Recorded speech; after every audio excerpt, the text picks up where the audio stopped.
Well, good morning and welcome. Happy Sunday to you. We've been studying out of 1 Samuel, and today we're going to be looking at David in some of his first acts as a king and how he handles this responsibility. You know, sometimes even the best of leaders, I want you to hear this now, fail. They make wrong decisions, they mess up.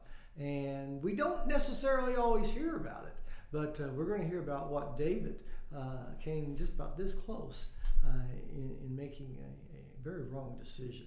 But before we go to sharing in the video, let's go to the Lord in prayer. Lord, thank you for this Sabbath day, that you might bless us, that you might allow us to worship you. And we ask this in your blessed holy name. Amen. All right, well, we're going to go to Sharon. I'll be back with you here in just a few moments.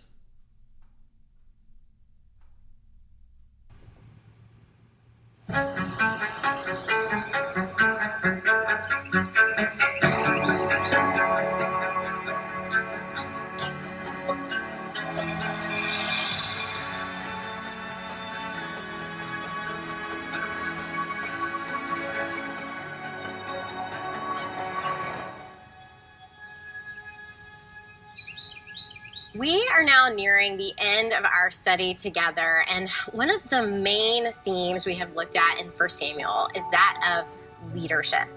We have seen the fallout of bad leadership. We have seen God hold corrupt leaders accountable. And we have seen that God prioritizes character over results. What we have not seen is a standard of perfection. God does not expect his people or his leaders to get it right all the time. Instead, he wants us to confess when we fail and turn back to him. And that requires humility and integrity. But what it also requires is accountability. As we've already seen, Saul and David are different in many ways. And another key difference between them is their willingness to be corrected. David shows a consistent willingness to accept accountability, while Saul does not. And in chapter 25, we find a clear example of this. But before we get to that story, a little context to what has happened since David's anointing. In chapters 18 through 27, Saul is unraveling. As David's popularity grows, Saul's jealousy and paranoia grows with it. And because envy and love cannot coexist, Saul's initial affection for David turns to hate, all of which puts David in a precarious position. And he's sort of walking this tightrope. On the one hand, Saul is out to get David at every turn.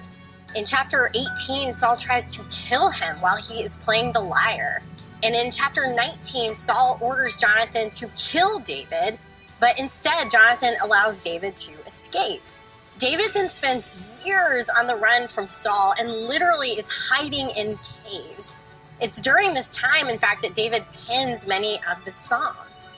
But on the other hand, despite the danger, despite the betrayal, the terrible treatment by a man he once looked up to, David cannot retaliate. Not because he isn't able to. In chapter 24, he actually has an opportunity to kill Saul with his own hands, but because David refuses to. David knows he cannot take vengeance on Saul and honor God. Saul is still God's anointed. So David does not want to disqualify himself and betray his own integrity by laying a finger on Saul. And so, for roughly 10 chapters, David threads a nearly impossible needle. Saul is erratic and violent, but David remains above reproach. He is the picture of stability and consistency, contrasting with Saul's chaotic insecurity. It is during this chapter of David's life that we get the clearest picture of David's character, because he has so many opportunities to slip up and fail. And yet, David is not perfect. In chapter 25, in the midst of this painful, impossible situation, David gets into a conflict with a different man. Perhaps it's because he is exhausted and worn down from fleeing Saul. But this is the first time David nearly slips up and comes close to destroying the reputation of integrity that he has earned. And it is in this moment that David needs accountability. To set the scene for you, David and his men are in the wilderness and they are on the run. David hears about a nearby wealthy man named Nabal, who they have helped in the past. It is sheep shearing season, meaning there is a festival. So David sends a messenger asking if Nabal would be willing to share food and drink with his men, given their previous positive relationship. Unfortunately, Nabal is a greedy fool. Not only does he deny the request, but he insults David in the process. In verse 10, he bellows, "Who is this David? Who is this son of Jesse? Many servants are breaking away from their masters these days. Why should I take my bread and water and the meat I have slaughtered for my shears and give it to men coming from who knows where?" Not only does Nabal pretend not to know David, but he compares him to a slave rather than treat him as an accomplished military leader and future king. In this moment, David's entire demeanor shifts. At first, he has been diplomatic and self-effacing toward Nabal, but now he is ready for blood. In verse 13, David says to his men, "Each of you strap on your sword," which essentially means it's go time. David wants to take this man's life. Now, I think we can all relate to that flipped switch that occurs in David. He has been so patient, so long-suffering, so above reproach, despite the devastating rejection of his mentor, Saul. But now, this comparatively minor slight from a man he barely knows, that is the straw that breaks the camel's back. David can't take it anymore, and so he loses it. And I think we can all relate to this. We all understand this. And yet, in this moment, David is about to ruin everything he has worked for. His reputation, his integrity. He is about to put it all on the line because of this jerk. Which means what David needs right now is accountability. He needs someone clear-headed to speak truth into his heart and mind and remind him of who he is called to be. And thankfully, that accountability comes in the form of Nabal's wife, Abigail. When Abigail sees what is about to happen, she risks her life by going to David and his men. She brings food and wine to him, and in verses 24 through 25, she falls at his feet and she pleads, "Pardon your servant, my lord, and let me speak to you. Hear what your servant has to say. Please pay no attention, my lord, to that wicked man Nabal. He is just like his name. His name means fool, and folly goes with him." I gotta say, I love how blunt Abigail is in this moment. But Abigail is not being a bad wife by calling her husband a fool. She is simply dealing in reality. And then Abigail goes on, "Please forgive your servant's presumption. The Lord your God will certainly make a lasting dynasty for my Lord because you fight the Lord's battles. And no wrongdoing will be found in you as long as you live. Even though someone is pursuing you to take your life, the life of my Lord will be bound securely in the bundle of the living by the Lord your God. But the lives of your enemies he will hurl away as from the pocket of a sling. When the Lord has fulfilled for my Lord every good thing he promised concerning him, and has appointed him ruler over Israel, my Lord will not have on his conscience the staggering burden of needless bloodshed or of having avenged himself. In short, Abigail is cautioning David not to sully his own character and squander his legitimacy to the throne in an act of rash violence. And thankfully, David hears her and relents. All of which reminds us of two fundamentals about accountability. The first is that even the best leaders need clear accountability. Up until this very moment, David did not seem to need accountability because he had always done the right thing. But if a leader, any leader, is not Jesus, then there's going to come a time when they need mechanisms of accountability to help them. The second fundamental of accountability that we take from this story is that the best accountability is characterized by honesty and understanding. Abigail does not tiptoe around or sugarcoat the repercussions of what David is about to do. She is direct and she's clear. But she also acknowledges David's heart and his character. She knows the kind of man and leader that he aspires to be. And this demonstration of understanding, it opens the door for truth to enter in. If you need to hold someone accountable, try assuming the best about them first, not to let them off the hook, but in order for them to receive the accountability more readily. No leader is perfect. Even the best among us is a sinner. It is not until 2 Samuel that the full picture of David's character becomes clear, and he is no saint. But the need for accountability is a natural outworking of a deeper theological truth, which is that there is only one who is righteous. Whenever a leader fails, this truth only becomes clearer. There is only one safe and trustworthy king, and his name is Jesus.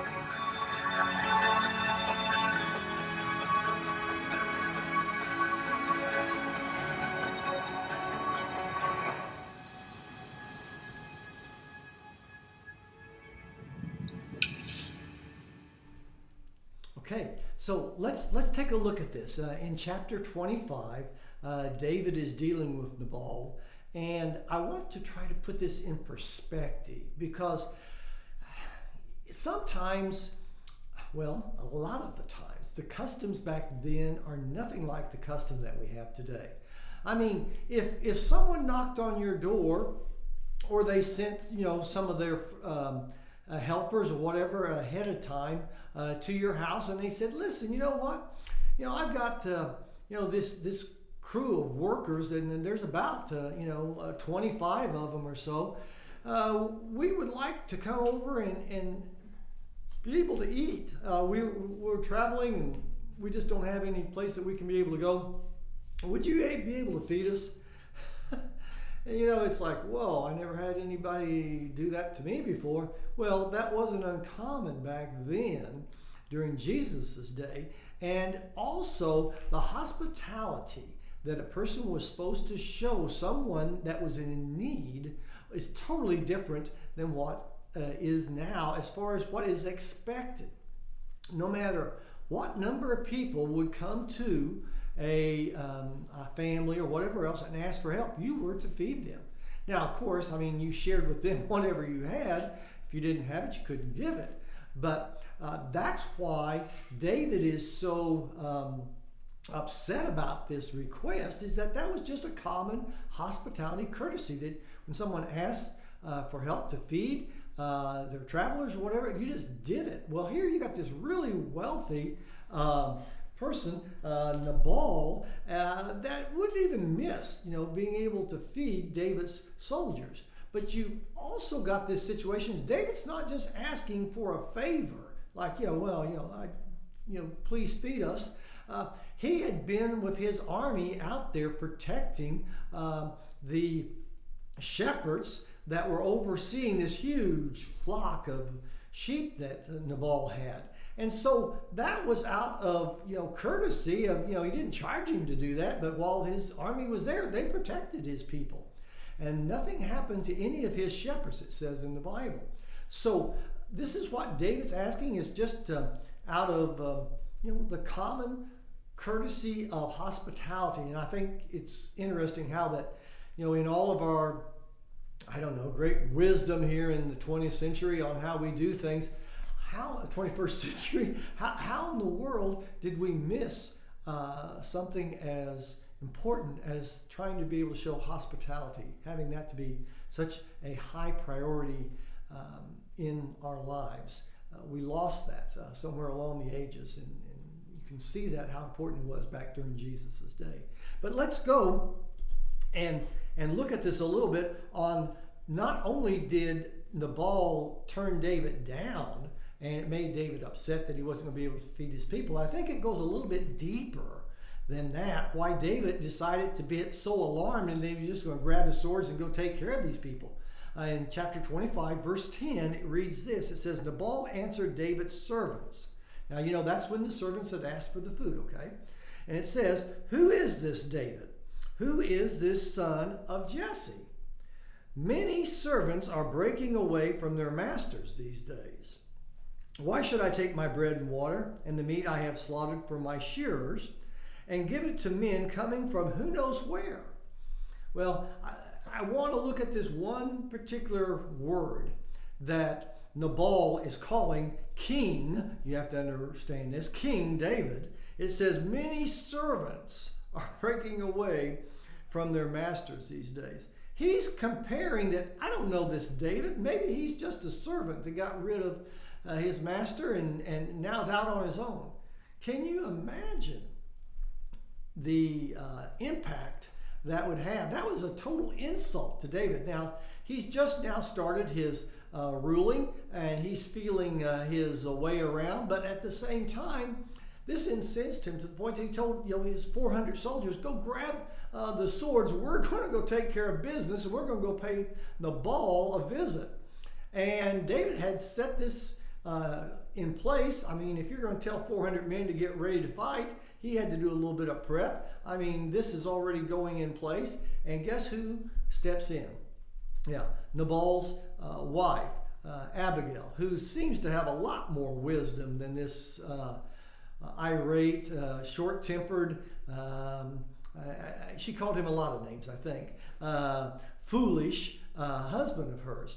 So she goes in, apologizes for it, says, we're going to take care of this for you. And without that, David would have gone ahead and slaughtered out her whole family, his servants, everybody. He just, he was ready to do that. Now, what comes about here, David, says he's not going to do it, of course, anything else. But let's find out what happens after, okay? What happened after the story, after all the dust settled. It says in verse 35, it says, Then David accepted from her hand what she had brought him and said, Go home in peace. I have heard your words and granted your request. When Abigail went to Nabal, he was in the house holding a banquet like that of a king. He was in high spirits and very drunk. She told him nothing until daybreak. Then in the morning, when Nabal was sober, his wife told him all these things, and his heart failed him, and he became like a stone. About 10 days later, the Lord struck Nabal, and he died. When David heard that Nabal was dead, he said, Praise be to the Lord who has upheld my cause against Nabal for treating me with contempt. He has kept his servant from doing wrong and has brought Nabal's wrongdoing down on his own head. When David sent word to Abigail asking her to become his wife, his servants went to Carmel and said to Abigail, David has sent us to you to take you to become his wife. She bowed down with her face to the ground and said, Here is your maidservant, ready to serve you and wash the feet of my master's servants.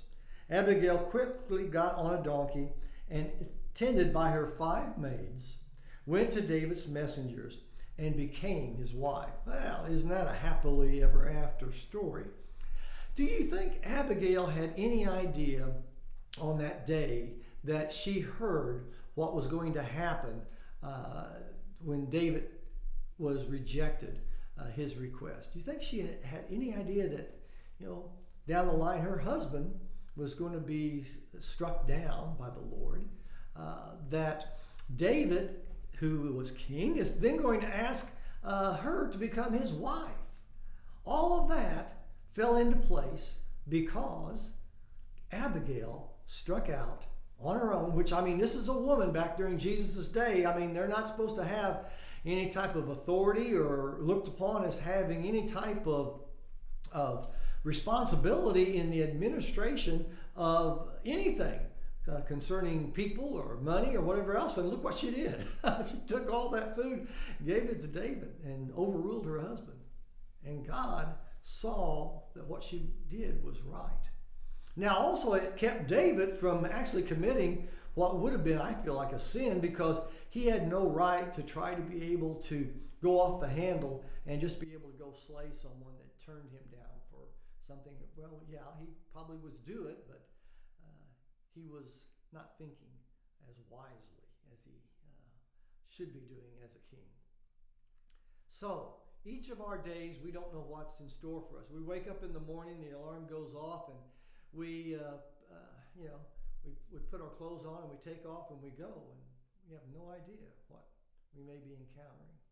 But when we go with God, and when things do come up in our life, we go to Him in prayer. And that may mean that we just have to stop for a few minutes, take a moment just to ask God, what do you want me to do in this situation? Or maybe just listen. Quit asking questions all the time. God knows our questions before we even ask. Maybe just spend some time that we're just listening to Him in prayer, not with an agenda. And I think that might allow us to grow closer to Him. So this next week, may God bless you. May He have His presence fall upon you so that your way might be clearly seen in everything that you do for